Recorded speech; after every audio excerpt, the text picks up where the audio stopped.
Hi, I'm Barb Nangle. I'm the founder of Higher Power Coaching and Consulting. I want to welcome you to my podcast, Fragmented to Whole: Life Lessons from 12-Step Recovery.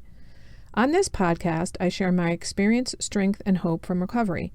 I don't support or endorse any particular 12-step recovery fellowship, and I don't claim to speak for any of them either. My hope is that you will find my words helpful in some way, whether you're in recovery or not.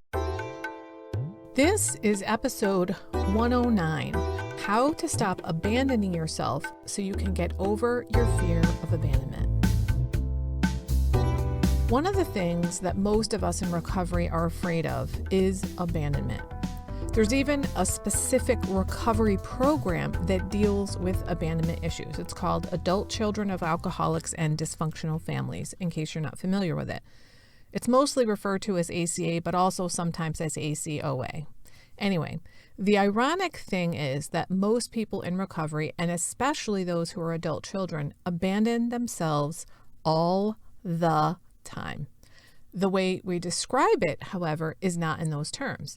Instead, we say things like, I self-sabotage, I don't show up for myself, I shoot myself in the foot, or I don't follow through for myself. There are two reasons why I think it's important to use the language of recovery and actually say, I abandon myself. The first is, it's pretty harsh language when you say, I abandoned myself. There's no denying how awful that is. You're not pussyfooting around the issue. The second, more important reason I think it's important to use the word abandon is that the language of abandonment reminds us that this issue is connected to why we're in recovery. Even if you're not in ACA, if you're in recovery, chances are very high that you grew up in dysfunction. A huge part of growing up in dysfunction is that we get taught to abandon ourselves. It's really ironic that the thing we fear the most is the thing we learn to do to ourselves. And because it's learned behavior, that means it can be unlearned.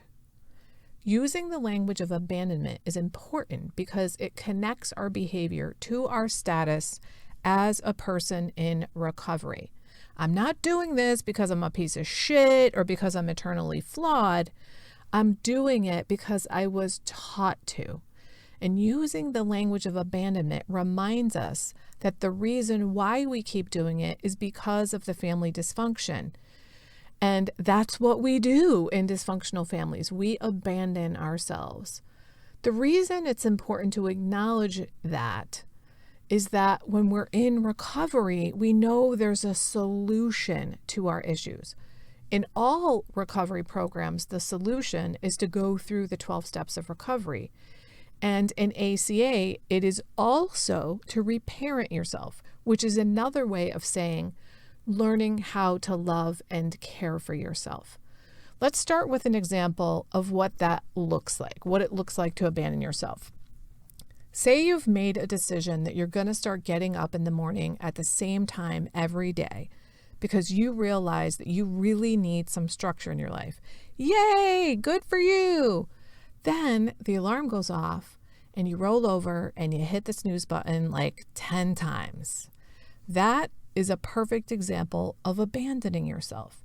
You have been taught to not treat yourself well, which, by the way, means you also teach other people not to treat you well. When you decide, I'm going to stop abandoning myself, that means, in this example, that you actually get up in the morning when the alarm goes off. I had this exact issue for years. I'd hit the snooze alarm like 9 fucking times before finally getting up. And then I'd be all rushed trying to get myself ready from work. For work. Now that I've stopped abandoning myself, however, I often wake up before the alarm clock even goes off. Even if I don't and it wakes me up, I get up and I stay up. One of the ways that I started making that happen was to put the alarm clock across the room so that I couldn't reach it from my bed. I had to physically get out of the bed, which makes it a lot harder to roll back over and go to sleep. Now, I realize this is just one tiny example of the many, many ways, many of which are much more extreme than this, that most of us abandon ourselves. But I think you get the point. Now, here is the enormous blessing when you stop abandoning yourself. You stop being afraid of abandonment. Think about this. It makes total sense because I'm no longer abandoned when I'm not abandoning myself.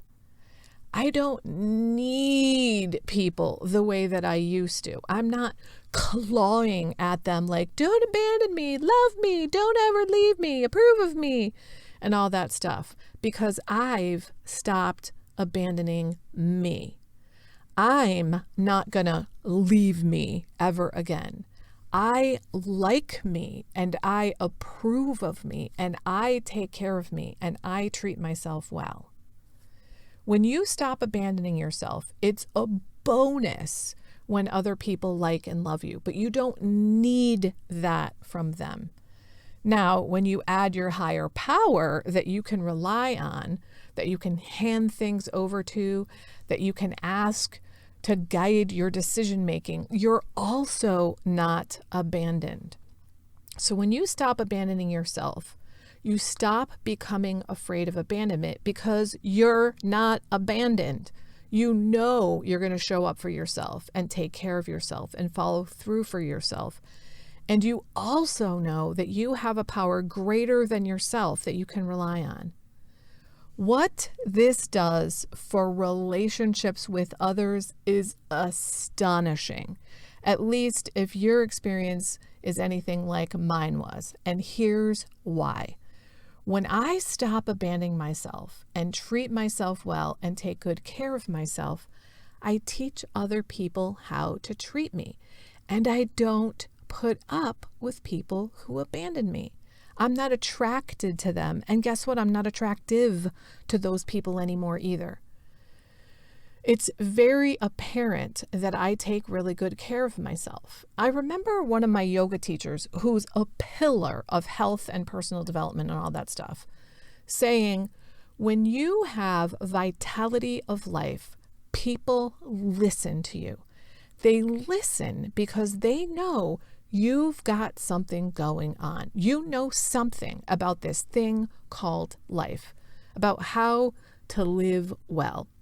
So they listen to you because they know you know what you're doing and they want to know what you're doing. I think she was talking about something very similar to what I'm saying. When you stop abandoning yourself, you are in charge of your life because you take care of yourself. You take care of your health, your body. You signal to others that the temple you walk around in needs to be treated well. Your being, you need to be treated well. And a large portion of me stopping abandoning myself had to do with physical self-care.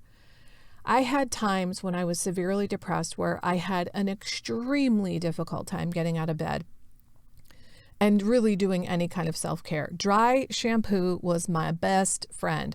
I wasn't even fucking bathing regularly. And I often didn't brush my teeth daily, and it showed when I finally went back to the dentist.